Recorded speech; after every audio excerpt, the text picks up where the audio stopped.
नमस्कार बच्चों, बीए द्वितीय वर्ष की कक्षा में आप सभी का स्वागत है। आज हम आपकी पाठ्यपुस्तक रीतिकालीन काव्य संग्रह में संकलित प्रमुख कवियों में से कवि बिहारी जी के दोहों की व्याख्या करेंगे। व्याख्या करने से पूर्व मैं आपको यह बताना चाहूँगी कि प्रसंग, भावार्थ और विशेष किस प्रकार से लिखा जाता है।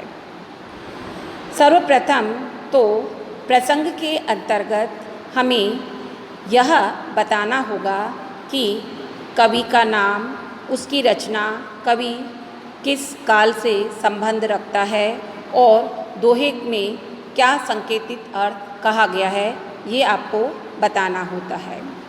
इसके पश्चात भावार्थ में पूरे दोहे का अर्थ लिखा जाता है। विशेष के अंतर्गत भाषा संबंधी व अन्य विशेषताएं तथा अलंकार आदि बताए जाते हैं। तो आइए हम सत्सई से चयनित कुछ अंशों की व्याख्या करते हैं। सर्वप्रथम तो पहला दोहा है, मेरी भव बाधा हरो राधा नागरी सोई, जा तन की झाई परे श्याम हरित द्युति होय। अब इस दोहे में सबसे पहले हम प्रसंग लिखेंगे। तो देखिए, प्रसंग में हम लिखेंगे कि प्रस्तुत दोहा बिहारी कविवर बिहारी की बिहारी सतसई से उद्धृत है। बिहारी रीति काल के रीति सिद्ध काव्यधारा के अकेले कवि हैं। बिहारी सतसई उनके 700 दोहों का संग्रह है और प्रस्तुत दोहा सतसई का मंगलाचरण रूप में कहा गया दोहा है। इसमें कवि अपनी सतसई की निर्विघ्न समाप्ति की कामना से राधिका जी से अपनी सभी सांसारिक बाधाओं को दूर करने की प्रार्थना करता है।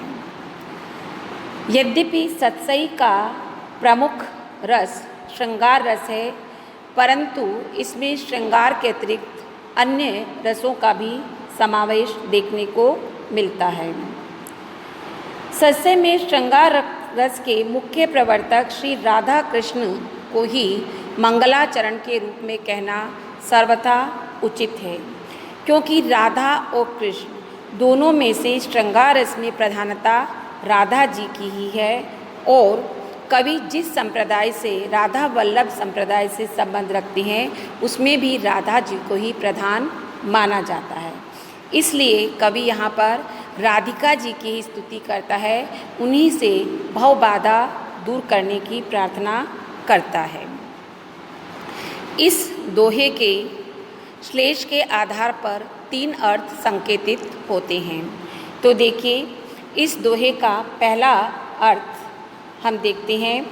इसमें कवि कहता है कि हे चतुर राधिके जी, जा तन की झाई परे, जिसके शरीर की परछाई मात्र पड़ने से, अर्थात जिसके शरीर की आभा पड़ने से श्याम वर्ण वाले श्री कृष्ण जो है वो हरे रंग की चमक वाले हो जाते हैं, वो मेरी सांसारिक बाधाओं को दूर करें।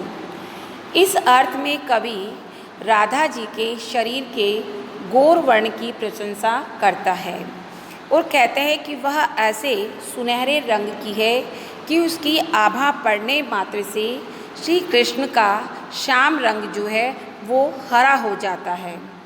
पीले और नीले रंगों से हरे रंग का बनना लोक प्रसिद्ध है। तो इस भांति उनके रूप की प्रशंसा करके कवि उनसे अपनी भव बाधाओं को दूर करने की प्रार्थना करता है। अब इसका दूसरा अर्थ देखिए। इसका दूसरा अर्थ इस प्रकार से है कि हे चतुर राधिका जी, जिसके तन की झाई मतलब जिसके तन की झलक मात्र पड़ने से या जिसका तन आँखों से देखने मात्र से ही श्याम रंग वाले श्री कृष्ण जो है वो हरे भरे अर्थात हरित द्युति यानी हरे भरी चमक वाले यानी प्रसन्न वदन हो जाते हैं, वो मेरी भव बाधा को दूर करें। इस अर्थ में कवि राधा जी के श्री कृष्णचंद्र की अत्यंत प्रेम पात्री होने की प्रशंसा करता हुआ उनसे भव बाधा निवारण करने की प्रार्थना करता है। तो इस प्रकार से पहले अर्थ में तो वह राधा के शारीरिक सौंदर्य या उनके गौरवर्ण की प्रशंसा करता है, और दूसरे अर्थ में प्रियतम और प्रियता की प्रशंसा करता हुआ अपने सांसारिक बाधाओं को दूर करने का निवेदन करता है। तीसरे अर्थ में कवि यह बताना चाहते हैं कि उनमें सांसारिक बाधाओं को हरने की सामर्थ्य वह एक देवी है, अतः वह भक्त के सभी सांसारिक कष्टों को दूर करे।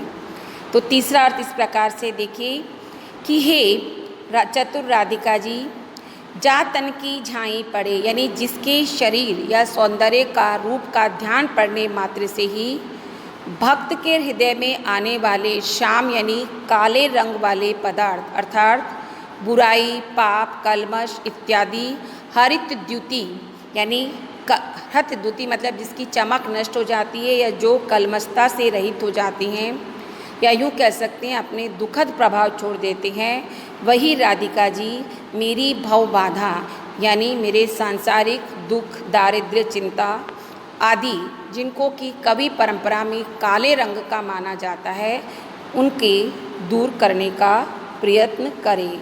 और तीनों ही अर्थ में राधा नागरी संबोधन किया गया है, जहाँ राधा की ही स्तुति की गई है।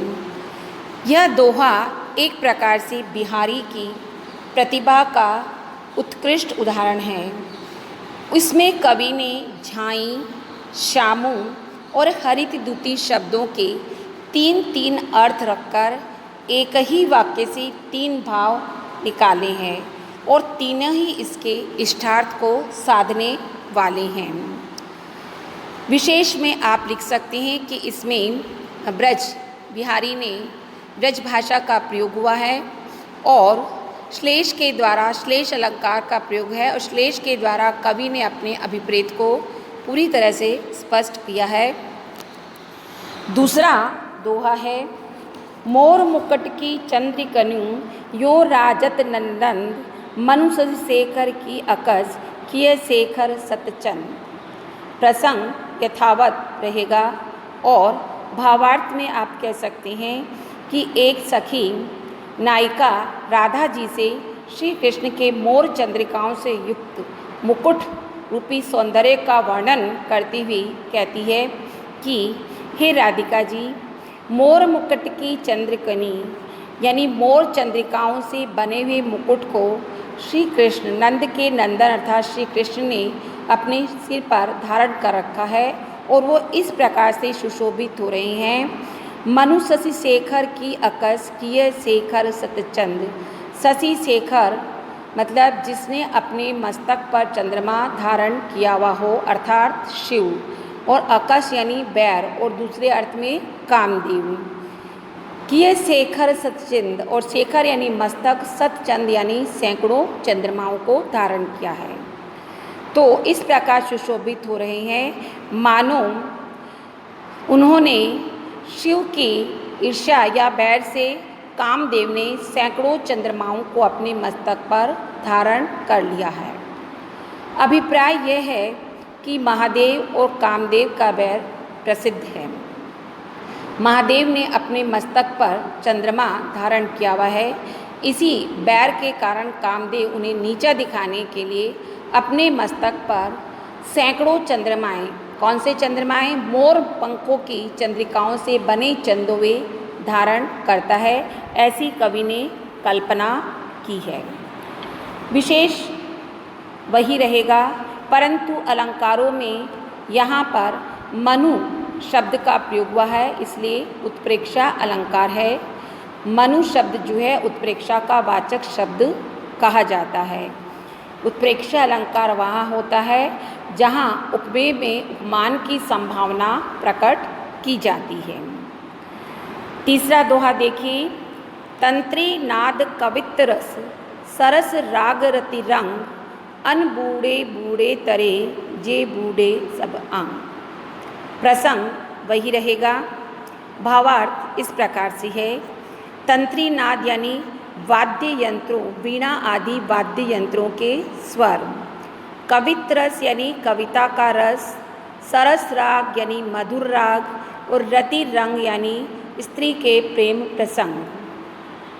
कवि का कथन है कि जो व्यक्ति वीणा आदि वाद्य यंत्रों के स्वर, कविता के रस, मधुर राग और स्त्री के प्रति प्रेम प्रसंगों में अनबूढ़े बूढ़े पूरी तरह से नहीं डूबे हैं, वह डूब गए हैं, अर्थात उनका जीवन व्यर्थ ही चला गया है।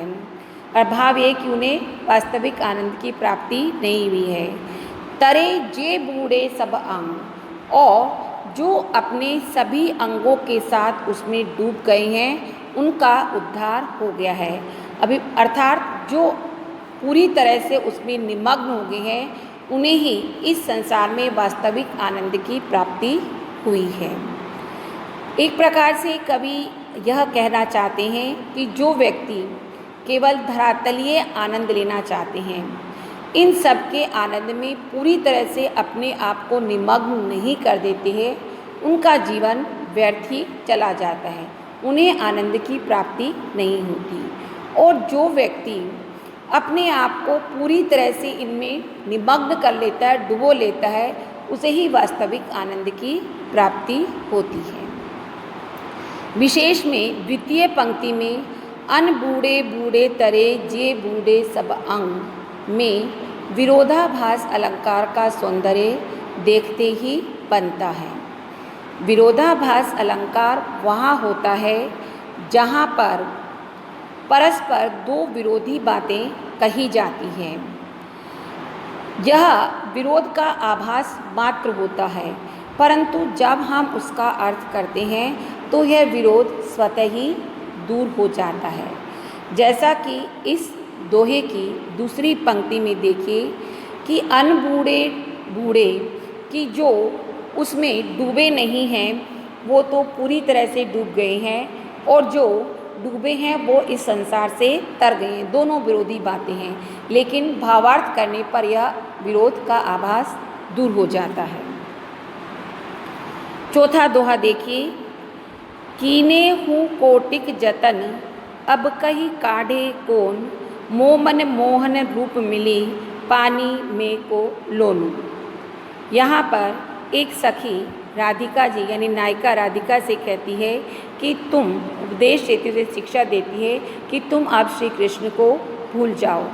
तब राधिका उनकी इस शिक्षा के प्रत्युत्तर में कहती है कि मेरा मन मोहन रूप, मेरा मन श्री कृष्ण के सौंदर्य में इस प्रकार से डूब गया, या कह सकते हैं कि मेरे मन रूपी सरोवर में श्री कृष्ण का सौंदर्यमय रूप इस प्रकार से समा गया है जिस प्रकार से कि पानी में लोनू यानी लवण अर्थात नमक मिल जाता है। नमक घुलनशील है और वह तुरंत ही पानी में घुल जाता है, इसलिए उसे किसी भी प्रकार से पानी से अलग नहीं किया जा सकता। ठीक उसी प्रकार से श्री कृष्ण भी मेरे मन रूपी सरोवर में श्री कृष्ण का सौंदर्य इस तरह से समा गया है कि करोड़ों प्रयत्न करने पर भी उसे कोई नहीं निकाल सकता, अर्थात अब उन्हें निकालना असंभव है।